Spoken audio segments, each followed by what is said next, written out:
우리에게 주시는 하나님의 말씀은 신약성경 마태복음 22장 34절에서 40절 말씀입니다. 마태복음 22장 34절에서 40절 말씀을 우리 함께 읽겠습니다. 예수께서 사두개인들로 대답할 수 없게 하셨다함을 바리새인들이 듣고 모였는데 그 중에 한 율법사가 예수를 시험하여 묻되 선생님, 율법 중에서 어느 계명이 크니이까? 예수께서 이르시되 내 마음을 다하고 목숨을 다하고 뜻을 다하여 주 너의 하나님을 사랑하라 하셨으니 이것이 크고 첫째 되는 계명이요 둘째도 그와 같으니 내 이웃을 내 자신과 같이 사랑하라 하셨으니 이 두 계명이 온 율법과의 선지자의 강령이니라. 아멘. 예담 성가대 찬양으로 하나님께 영광 돌리겠습니다.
감사합니다.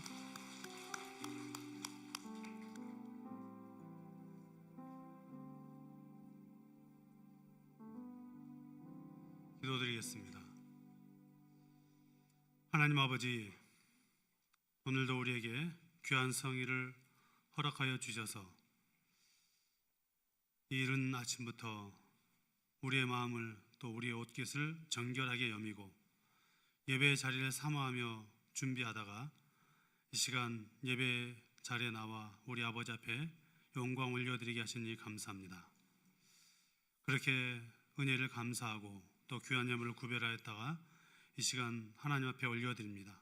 하나님께서 이 예물을 받으시고 주님의 나라와 영광을 위하여 복되게 사용하여 주시옵소서. 예물드린 손길 위에도 은혜를 주셔서 우리의 인생길 가운데 하나님께서 채우시고 또 베푸시는 은혜를 날마다 경험케 하여 주시옵소서.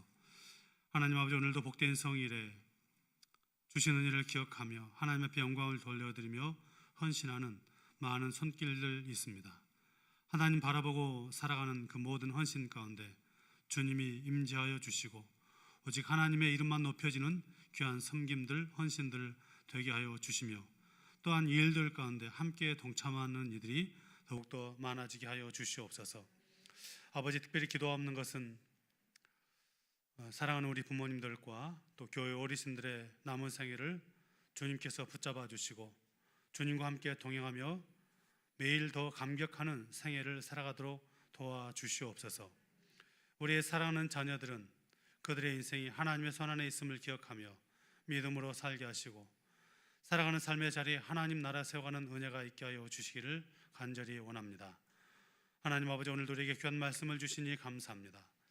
말씀 앞에 우리를 돌아보고 우리의 부끄러움을 고백하게 하시며 또한 주시는 말씀을 따라 결단하게 하셔서 은혜와 생명의 말씀이 우리의 삶과 우리 영혼을 변화시키는 귀한 시간 되게 하여 주시옵소서.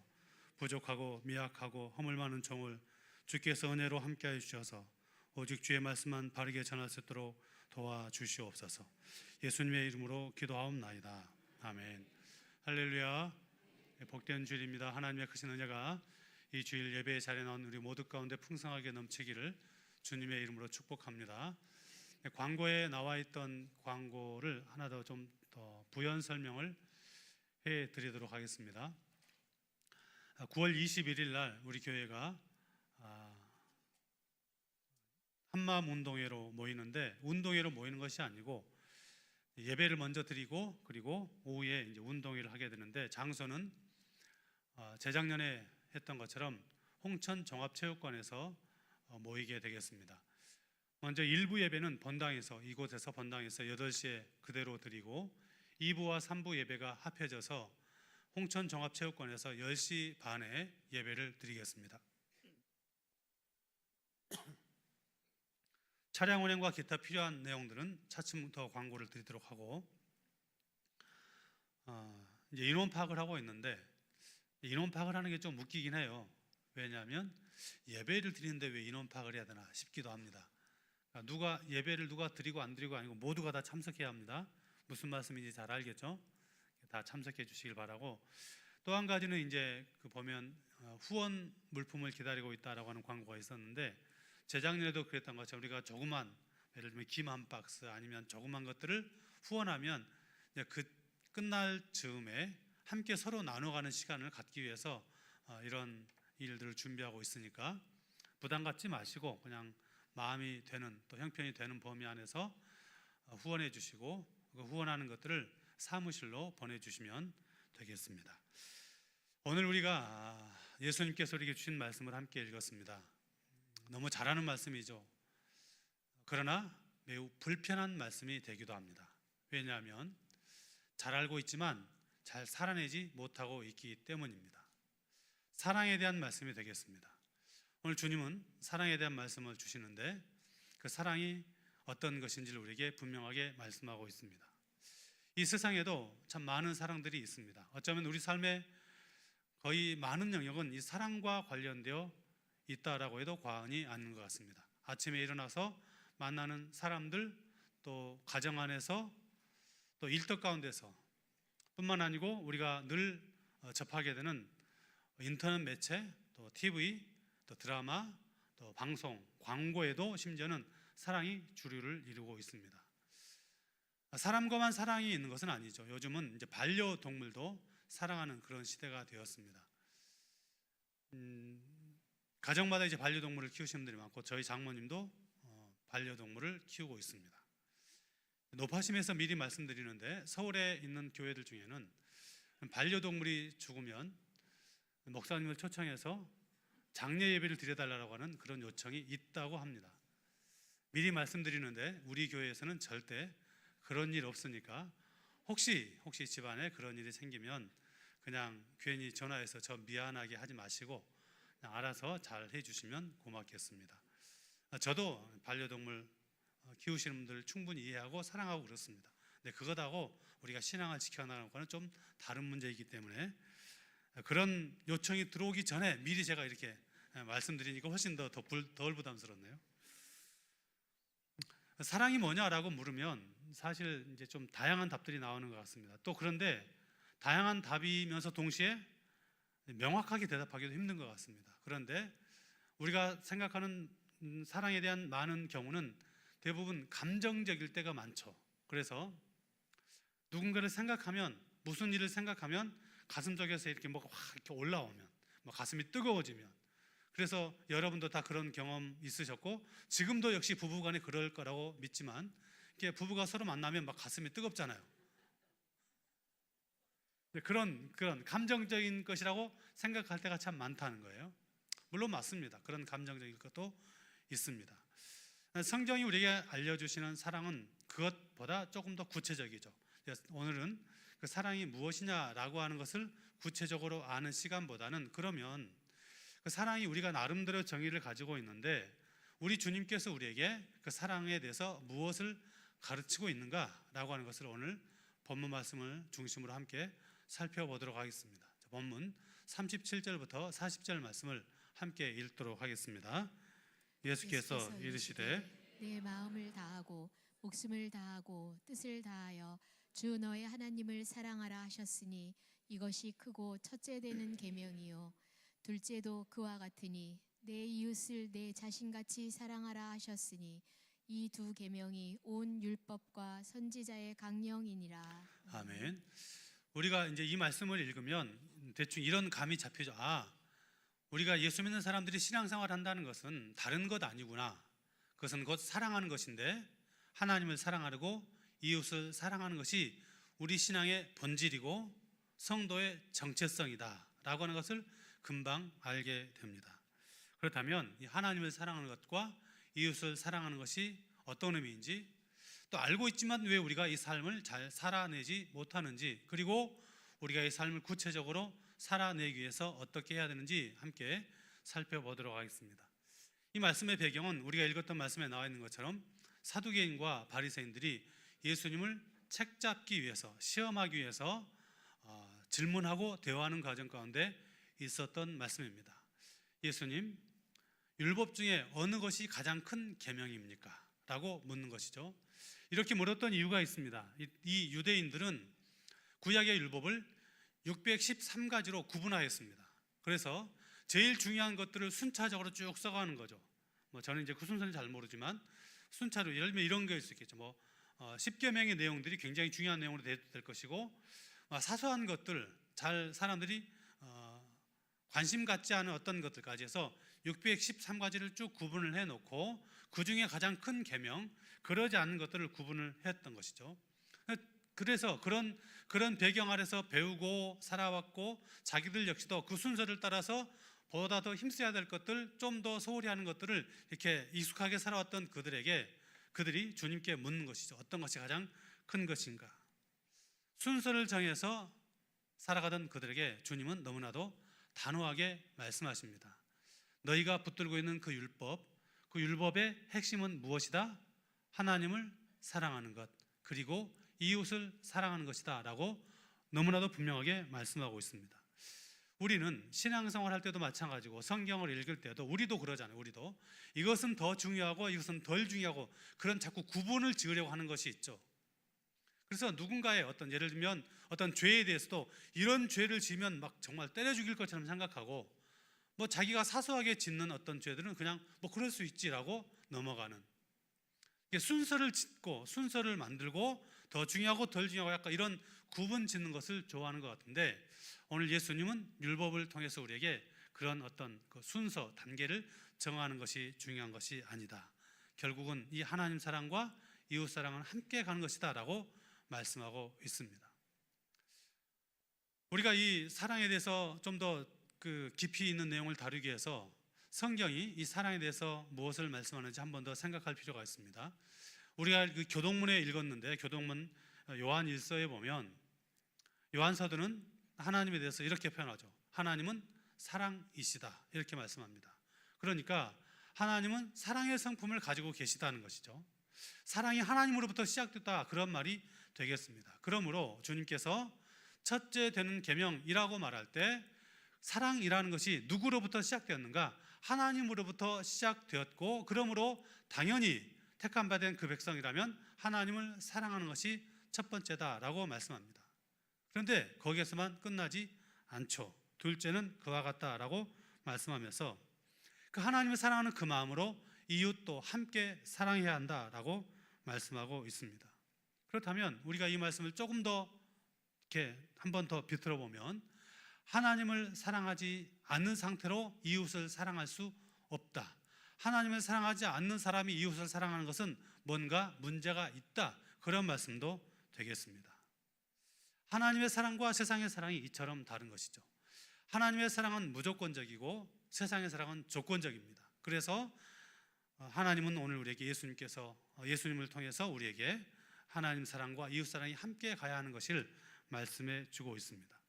그러므로 우리는 오늘 예수님께서 주신 이 하나님 사랑과 이웃 사랑이 함께다라고 하는 그것이 분리될 수 없고 하나님을 사랑하면 이웃을 당연히 사랑할 수밖에 없다라고 하는 이 말씀을 통해서 이런 결론에 도달하게 됩니다.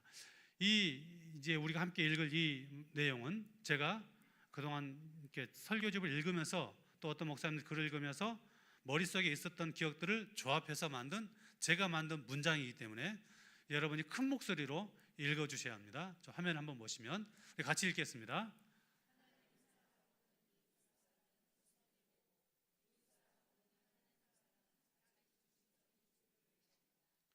무슨 말인지 아시겠죠? 잘 만들지 않았습니까? 하나님 사랑 없는 이웃 사랑은 위선이다. 그리고 이웃 사랑 없는 하나님 사랑은 자기 중심적인 종교에 불과할 뿐이다. 그런 말이 되겠습니다. 결국은 우리는 이 말씀을 통해서 예수님께서 주신 말씀을 통해서 하나님 사랑과 이웃 사랑이 함께 흐를 때 그것이 율법의 완성임을 알 수가 있습니다.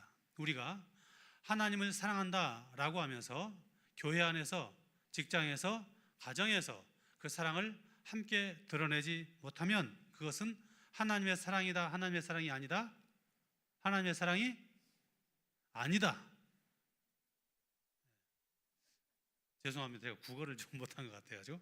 자, 하나님을 사랑하면 이웃을 사랑하는 것, 그렇게 살아가야 되는데 만약에 하나님을 사랑한다 하면서도 교회 안에서 성도들을, 가정 안에서 가족들을, 직장에서 동료들을 사랑하지 못한다면 그것은 하나님을 사랑하는 것이 아니다, 그런 말씀이 되겠죠.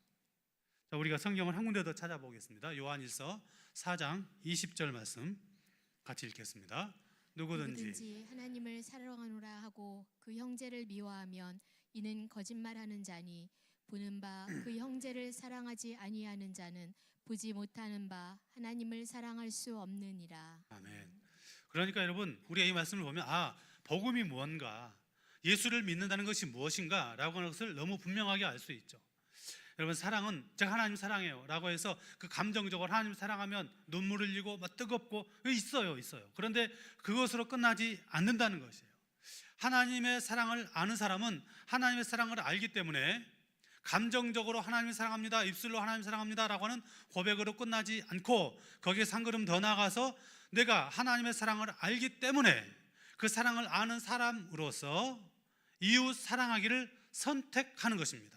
결정하는 것입니다. 결단하는 것입니다. 그것이 하나님을 사랑하는 것이고 그 사랑으로 이웃을 사랑하는 성도의 삶이 되는 것입니다. 여러분, 우리가 하나님을 사랑하는 그 마음으로 이웃과 형제를 사랑하는 이 삶이 사라지면 교회 안에서 신앙생활하는 모든 것들이 공허해질 수 있습니다.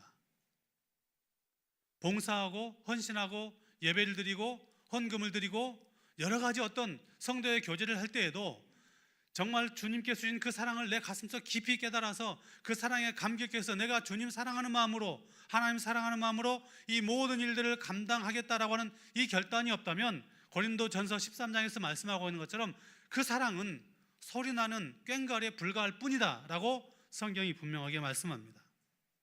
그러므로 우리는 하나님을 사랑하고 또 그 마음으로 이웃을 사랑해야 합니다. 우리가 하나님을 전심으로 사랑하면 그 사랑은 반드시 우리의 삶을 변화시켜서, 우리의 인격을 변화시켜서, 우리의 성품을 변화시켜서 그 사랑이 이웃으로 흘러갈 수밖에 없습니다. 하나님을 사랑하고 이웃을 사랑하는 그것이 진짜 사랑이고 진짜 복음의 생활이고 진짜 신앙생활이 되죠. 우리가 이것까지는 잘 알고 있습니다. 그렇죠? 하나님 사랑하면 이웃 사랑해야 돼. 잘 알고 있어요. 그런데 여러분, 하나님 사랑하는 그 마음처럼 이웃 사랑하는 것이 잘 되십니까? 잘 안 되죠. 왜 안 될까요? 이걸 잘 알아야 돼요. 그것은 하나님을 사랑하는 것은 잘 알고 있음에도 불구하고, 또 하나님 사랑하는 것은 일정 부분 잘 하고 있음에도 불구하고 이웃 사랑이 잘 안 되는 이유는 무언가? 그것은 우리가 본능적으로 나 자신을 사랑하도록 이렇게 만들어져 있기 때문입니다. 죄인의 성품이 무엇인가? 그것은 누군가를 위해서 살기보다 나를 위해서 나를 사랑하는 방식으로 만들어져 있다는 데서 드러납니다. 그래서 그런 것이 사랑으로 나타날 때는 상대적이 되는 것이죠. 그래서 누군가가 나를 잘 대해주면 사랑이 더 풍성해지는 것 같고, 반대가 되면 어긋나면 마음이 틀어지고 힘들어지는 것이 상대적인 사랑이죠. 물론 성도는 자기를 사랑해야 돼요. 자기를 사랑해요. 그러나 여러분, 자기를 사랑하는 그 사랑이나 어떤 사랑이냐면 하나님께서 죄인 된 나를 사랑해 주셨다라고 하는 그 사랑을 알고 나도 그 사랑으로 나를 사랑하는 것이지, 그냥 내 위주로 이기적인 그런 사랑을 가지고 말하는 이 비뚤어진 사랑으로 자기를 사랑해서는 안 되는 것입니다. 우리가 많은 경우에 이웃 사랑을 잘 못하는 이유는 바로 이 비뚤어진 사랑이 우리 안에 내재되어 있기 때문이고, 그 내재된 비뚤어진 사랑이 우리를 지배하기 때문에 이웃 사랑하는 삶을 잘 살아내지 못하는 것입니다. 그래서 우리는 자꾸 나와 관련된 사람들을 사랑하고 그것으로 이 정도면 충분하지라고 생각하고 살아갈 때가 있습니다. 그런데 여러분, 이런 사랑에 대해서 주님이 무엇이라 말씀하고 있는지 아십니까? 마태복음 5장 46절에 이렇게 말씀하십니다. 같이 읽겠습니다. 너희가 너희를 사랑하는 자를 사랑하면 무슨 상이 있으리요? 세리도 이같이 아니하느냐. 아멘. 주님은 이렇게 말씀하십니다. 너희와 관련된 네 이기심에 사로잡혀서 너를 사랑하고 너를 좋아해주는 그 사랑만 사랑하는 그 사랑은 너희만 하는 사랑이 아니라 세상 모든 사람들도 하는 사랑이다, 그런 말씀이에요. 여러분, 실제로 그러지 않습니까? 깡패들도 자기 일길은 엄청 사랑합니다. 그 의리, 자기 관련된 사람들 지켜주는 어떤 우리는 따라갈 수 없을 정도로 하잖아요. 그런데 우리가 그것 보고 야, 저건 진짜 사랑이야 라고 말합니까? 그러지 않죠. 주님은 너희가 너희만 사랑하는 사람 사랑하면 그것은 내가 원하는 사랑이 아니야, 그건 진짜 사랑이 아니다 라고 말씀하고 있습니다. 우리는 많은 경우에 생각보다 조건적으로 살아갈 때가 많습니다. 그 말은 다시 말해서 반복해서 말씀드리지만, 내가 누군가를 대할 때 그가 나를 대하는 방식에서 그 정도 수준에서 사랑해주고 또 대해주고 있다는 데서 나타납니다. 반대가 되면 마음의 문을 닫죠. 멀어지죠. 여러분, 이게 우리 가운데 자주 나타나지 않습니까? 교회 안에서도 그렇습니다. 교회 안에서도 내 마음에 맞고 코드가 맞으면 그 즐거워하고 또 함께 묶여있는 걸 좋아합니다. 그런데 그렇게 마음이 맞지 않고 코드가 맞지 않으면 묶여지는 것 자체를 싫어하는 거예요. 힘들어해요. 이제 연말 되면 이제 가을이 되니까 벌써 내년도 준비해야 되는데 구역 편성해야 되잖아요. 구역이 많이 바뀌진 않겠지만 그래서 가끔 바뀔 때 보면 이제 그 일을 주로 이제 전도사님이 하는데, 안 그래도 저 마른 전도사님이 그 구역 편성할 때가 되면 더 말라요. 더. 왜요? 편성해서 발표를 하면 전화가 와요. 나는 그 사람과 도저히 할 수가 없습니다. 이게 상대적인 것이죠. 자기 중심적 사랑인 것이죠. 여러분, 그런데 이런 사랑은 하나님이 원하시는 사랑이 아닙니다. 하나님의 사랑이 아닙니다. 그것은 확대된 자기 사랑에 불과할 뿐입니다. 자기 편리한 사랑, 자기 이기심에 가득 찬 사랑, 자기를 만족해 하는 사랑, 그런 사랑이 이런 이기적인 사랑에 나타나는 것이죠. 이 자기 사랑의 한계를 여실히 드러낸 일들이 교회 안에 너무 많습니다. 예를 들면 제가 다른 예배 시간에도 예를 들었지만, 교회가 이제 어떤 일들이 되면 어떤 부서에서 사람이 필요로 할 때가 많잖아요. 예를 들어서 어떤 부서에서 교육부를 칩시다. 중고등부다 치면 중고등부에서 무슨 일을 하는데 누군가에게 요청이 갈 수 있어요. 그러면 그 요청이 오면 그 문자를 보고 중고등부 부장이 누구지? 교사가 누구지? 전도사님이 누구지? 라고 생각하고 그 부서에 속한 사람하고 나하고 뭔가 문제가 있고 트러블이 있었다고 생각하면 가는 게 싫은 거예요. 안 가고 말지. 다른 사람이 있을 거야. 그런데 그러지 않고 반대의 경우라면, 그가 나와 친밀했고 그 부사가 나에게 정말 아껴주고 사랑하는 사람들이 있다면 뭐 없는 시간도 쪼개서 가게 되죠. 이게 바로 자기중심적 사랑의 모습이 되는 것입니다. 여러분 얘기가 아니고 제 얘기예요. 제 얘기. 저도 그래요. 저도 사람이기 때문에 저에게 호의를 베풀고 뭐 따뜻하게 사랑을 베풀어주면 이게 제 안에서 그 사람을 더 먼저 사랑하고 생각하려는 그런 못된 욕심이 자꾸 꿈틀거립니다. 그렇게 하진 않으니까 아직은 염려하지 마시고, 자꾸 그런 유혹이 와요. 아, 그 사람에게 더 관심 가져야지, 이런 마음이 자꾸 들려고 한단 말이죠. 이게 사람의 모습이죠. 이게 자기중심적인 사랑의 모습입니다. 그런 차원에서 보면 우리가 성경이 말하는 하나님의 사랑으로 이웃을 사랑하는 것이 얼마나 힘든가, 더 나아가서는 어쩌면 우리는 이 하나님의 사랑으로 이웃을 사랑하는 것이 내 본능과 의지로는 불가능하다라고 하는 것을 알게 됩니다. 왜냐하면 우리는 굉장히 많이 조건적인 삶을 살아갈 수 있기 때문입니다. 그런 조건적인 사랑에서 주님이 말씀하지 않습니까? 너희가 너희를 사랑하는 자를 사랑하면 무슨 상이 너희에게 있겠느냐. 그래서 예수님은 우리에게 전혀 다른 사랑을 보여주셨습니다. 조건 없는 사랑, 은혜로 덮어주는 사랑, 계산 없는 사랑, 하나님으로부터 흘러나오는 사랑이 무엇인지를 우리에게 보여주셨습니다. 이 사랑을 우리가 알고 있죠. 그래서 여러분, 우리가 하나님의 사랑으로 그 사랑을 아는 사람으로서 이웃을 사랑하기 위해서 그 사랑이 이기적인 사랑이 되지 않게 해서 우리가 가장 먼저 점검하고 무릎 꿇고 하나님 앞에 도움을 청해야 될 것은 무엇인가? 내가, 죄인된 내가 하나님의 사랑이 얼마나 큰 것인지를 깨달아 알고 감격해야 한다는 것입니다.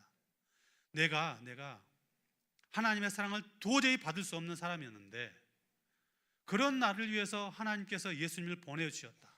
그래서 죄인된 내가 하나님의 사람이 되었고 영원한 지옥 심판이 아니라 하나님 나라의 백성으로 살게 되었다라고 하는 이 사실이 우리 가운데 감격이 되어야 합니다. 그리고 감격이 우리를 지배해야 그 사랑이 얼마나 큰 것인지를 알아서 우리가 그 사랑으로 이웃을, 형제를 사랑하는 삶을 살아갈 수가 있는 것입니다. 사랑하는 여러분, 오늘 우리에게 이 하나님의 사랑이 감격되는 은혜가 있기를 바랍니다. 그 은혜가 우리 가운데 풍성하여지기를 바랍니다. 그래서 그 은혜와 사랑 때문에 그 은혜와 사랑을 흘려보내는, 그래서 이웃을 조건 없이 사랑하는 그 자리에까지 우리 모두가 나갈 수 있기를 바랍니다. 우리의 부족함과 연약함을 고백하면서 평범하게 그냥 살면서 내 마음에 드는 사람만 사랑하는 것이 아니라 주님이 나에게 원하시는 삶이 무엇일까를 생각하며 살아가는 것입니다. 하지만 이런 결단 이후에도 우리는 금방 참 이 삶이 힘들구나. 왜냐하면 심지어는 교회 안에서도 나에게 손해를 끼치고 오해를 하고 억울한 말을 만들어내고 때로는 대놓고 그런 좋지 않은 일들을 행하는 사람들을 우리는 만날 수 있기 때문입니다. 그런데 성경은 그 사람들을 사랑하라고 말씀하는 것입니다. 절대 쉽지 않죠. 그래서 주님이 우리에게 본을 보이셨습니다. 어디에서? 십자가 위에서. 로마서 5장 8절 말씀을 함께 읽도록 하겠습니다. 우리가 아직 죄인되었을 때에 그리스도께서 우리를 위하여 죽으심으로 하나님께서 우리에 대한 자기의 사랑을 확증하셨느니라. 아멘. 여러분, 이 말씀이 얼마나 강력합니까? 우리가 아직 죄인 되었을 때, 그러니까 하나님을 향해서 무엇인가 어떤 반응을 보일 만한, 또 하나님의 사랑 받을 만한 어떤 일들을 행해서가 아니라 우리가 죄인 되었을 때, 대적할 때, 원수로 살아갈 바로 그때 하나님께서 우리를 사랑하셔서 예수 그리스도를 통해서 우리의 사랑을 보여주셨다. 조건 없는, 무조건적인 사랑, 은혜로 품어주시는 사랑, 계산 없는 사랑, 그 사랑 우리에게 부어주신 것입니다. 제가 목회하면서 정말 힘들었던, 그래서 어떤 사람이 정말 너무너무 미웠던 때가 있었습니다. 근데 지금은 다 풀어졌어요. 풀고 난 다음 그분이 이제 돌아가셨기 때문입니다. 제가 30대 중반에 전에 있던 교회에서 목사님께서 1년 동안 안식년을 할 때가 있었어요. 30대 중반이면은 얼마나 젊겠어요. 지금부터 한 20년 전이니까. 그러니까 그 젊은 나이에 이게 선임 목사가 되다 보니까 목사님께서 당회를 통해서 1년 동안 이제 김일 목사가 교회 담임 목사 대행으로서 교회 일을 하게 합니다라고 결정을 했어요. 그래서 당회도 참석하고 설교도 거의 제가 다 했죠. 몇 개월 지났는데 어느 날 한 장로님이, 이렇게 등치가 좋은 장로님이 저를 비롯한 교회 모든 교역자들을 불렀어요. 불러가지고 당회실에서 제가 그동안 한 번도 들어본 적이 없었던 그런 욕을 들었습니다. 너무 당황스럽더라고요. 이게 뭐지? 우리가 뭘 잘못했나? 내가 뭘 잘못했나? 나 그런 게 없었어요. 무슨 일인지 모르는데 그렇게 길지 않은 시간이었지만 그렇게 막 화를 내고 이렇게 세상에 그런 말들을 함부로 쏟아내면서 그냥 가셨어요. 교역자들 다 헤어지고 제가 사무실에 오는데 막 이게 너무 서러운 거예요. 내가 왜 이런 말 들어야 되지? 저분하고 나하고 무슨 상관이 있는데 내가 우리 부모님한테도 안 들은 욕을 내가 왜 들어야 돼? 근데 이제 목사니까 또 성경이 있으니까 사랑해야 되잖아요. 그래서 하나님, 그 장로님을 어떻게 할까요? 하나님, 정말 사랑이 안 돼요. 생각하면 막 속에서 우라통이 치밀고 막 용서가 안 되면 어떡해요? 그런 시간들을 보내는데 어느 날 새벽에 제 마음속에 그런 마음이 들었어요. 김 목사, 너 그 사람 때문에 사랑하지 말고 나 때문에 사랑해야 돼. 여러분, 우리는 그 사람 때문에 사랑하잖아요. 그 사람이 나에게 뭔가를 잘해줬으니까, 호의를 베풀었으니까, 친절하게 했으니까, 나에게 억울하게 안 했으니까. 반대로 그가 나에게 해코지하고 억울하게 만들면 어떻게 해요? 사랑하지 않죠. 근데 하나님께서 저의 마음속에 주신 마음은 너 그 사람 때문에가 아니고 누구 때문에? 하나님 때문에. 나 때문에 사랑해야 돼. 그 말 듣고 장로님에게 지나가는 말로 장로님, 제가 사랑합니다, 그렇게 고백을 했었어요. 마음이 풀어졌기 때문에 그런 고백을 했었죠. 여러분, 우리가 누군가를 사랑해야 될 이유가 있다면 그가 사랑스러운 이유가 있어서가 아니고 하나님 때문에입니다. 교회 안에 그런 사람 생각나시죠? 여러분, 가정 안에서도, 가족 안에서도 그런 사람 있을 수 있습니다. 여러분의 일터에서 그런 사람 있을 수 있습니다. 그 사람 때문에가 아니고 하나님 때문에 사랑하는 저와 여러분 살아갈 수 있기를 바랍니다. 하나님, 저 사람은 용서받을 자격 없어요. 저 사람은 사랑받을 자격 없어요. 맞습니다. 그런 사람 투성이죠. 세상에는 그런 사람이 널리고 널렸습니다. 그런데 중요한 건 나도 그런 사람입니다. 그러니 우리가 하나님께서 나를 사랑해 주셨으니까 나도 그 사랑 받은 자답게 하나님 때문에 사랑하는 삶을 살아갈 수 있어야 합니다.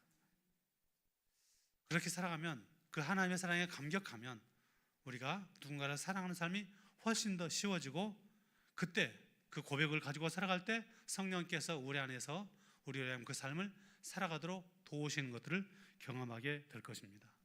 사람 때문에 사랑하면 실망합니다. 환경 때문에 사랑하면 쉽게 포기하고 말 것입니다.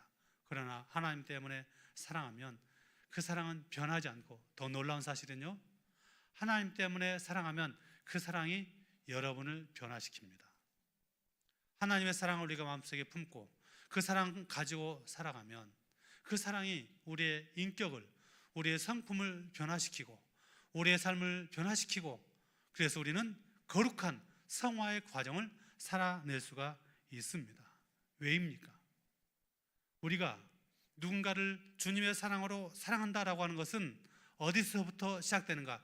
나를 포기하는 것에서부터 시작됩니다. 내 자존심, 내 생각, 내 마음, 내 마음속의 원망과 어떤 분노와 그 모든 것들을 포기하는 것이죠. 그럴 때에만 우리가 사랑할 수 있지 않겠습니까? 그 모든 것들을 포기하고 옛사람을 십자가에서 죽이고 내가 살아가는 것이 아니라 예수님께서 내 안에서 사시는 그 삶을 살아가면 우리는 자연스럽게 예수님을 닮아가는 그런 삶을 살아가게 되니 거룩한 삶을 살아가고 점점 주님을 닮아가는 삶을 살아갈 수가 있는 것입니다. 우리는 가끔 그런 말하죠. 마음이 가야 사랑하지. 그러나 여러분, 성경은 그렇게 하지 않습니다.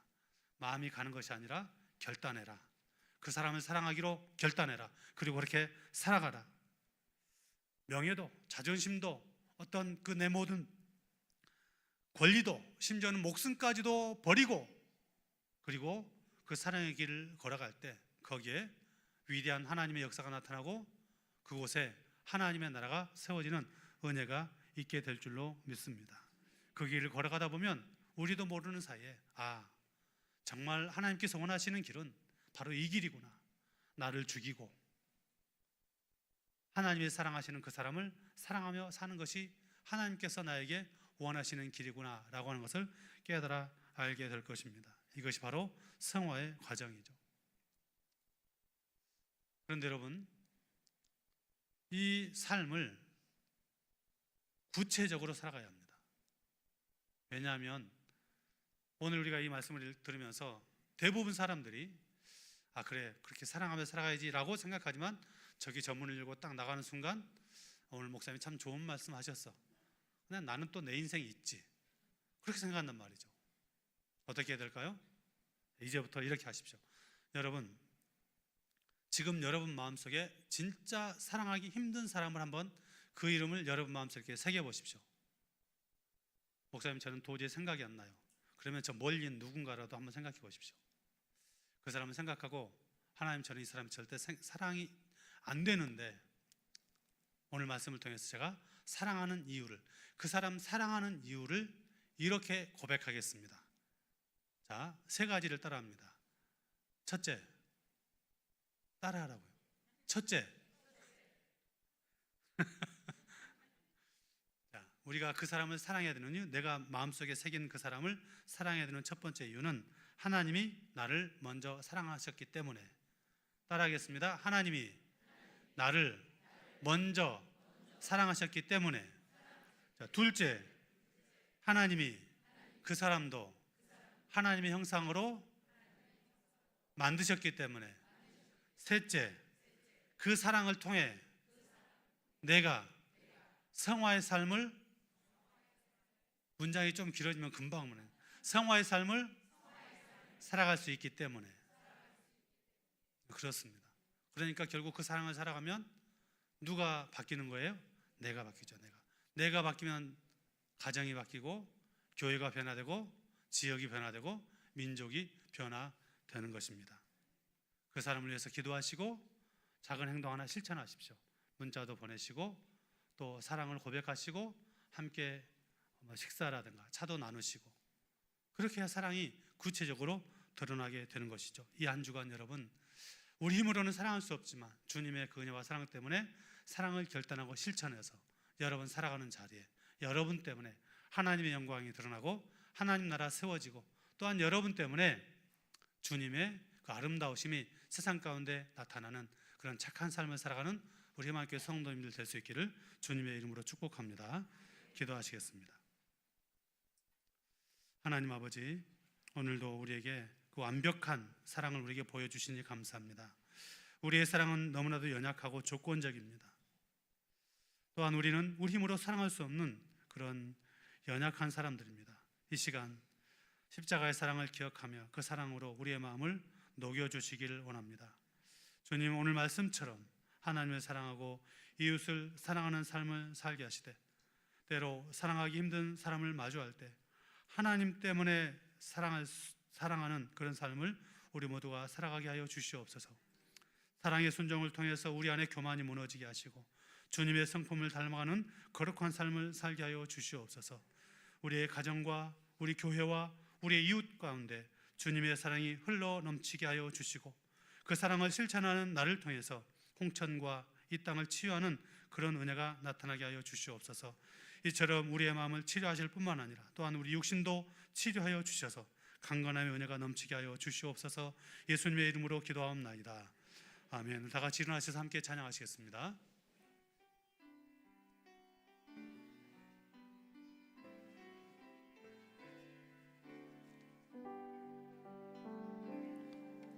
다 표현 못해도 나 표현하리라. 다 고백 못해도 나 고백하리라. 다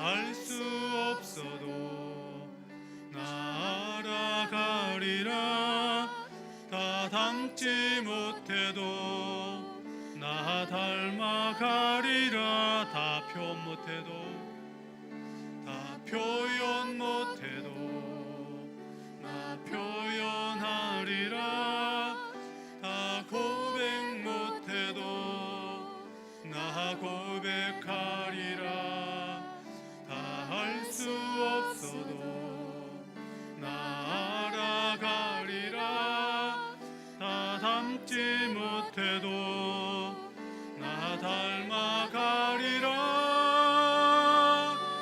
그 사랑 얼마나 아름다운지, 그 사랑 얼마나 날 부욕해 하는지, 그 사랑 얼마나 크고 놀라운지를, 그 사랑 얼마나 나를 감격하게 하는, 그 사랑 얼마나, 그 사랑 얼마나 아름다운지, 그 사랑 얼마나 날 부욕해 하는지, 그 사랑 얼마나 크고 놀라운지를, 그 사랑 얼마나 나를 감격하게 하는지. 아멘. 오늘 오후 예배 찬양 콘서트 예배 있는 거 아시죠? 국수 맛있게 드시고 오후 예배 함께 하도록 하겠습니다. 기도하시겠습니다. 이제는 우리 주 예수 그리스도의 은혜와 하나님 아버지의 무한하신 사랑하심과 성령님의 위로하심과 교통하심과 복주심이 주님의 그 큰 사랑 앞에 감격하며 우리도 주님처럼 사랑하며 살기를 소망하고 삶의 현장에 파송되어 나가는 사랑하는 주의 백성들 머리 위에, 가정 위에, 일터의 삶의 터전 위에, 한림하는 이 나라 이 민족과 북녘 땅 위에 세계에 흩어져서 복음을 전가하시는 선교사님들과 한민족들, 그리고 군에 있는 귀한 청년들과 병상에서 주의 은혜를 간절히 간구하는 사랑하는 주의 백성들 머리 위에 영원토록 함께하기를 간절히 축원하옵나이다. 아멘.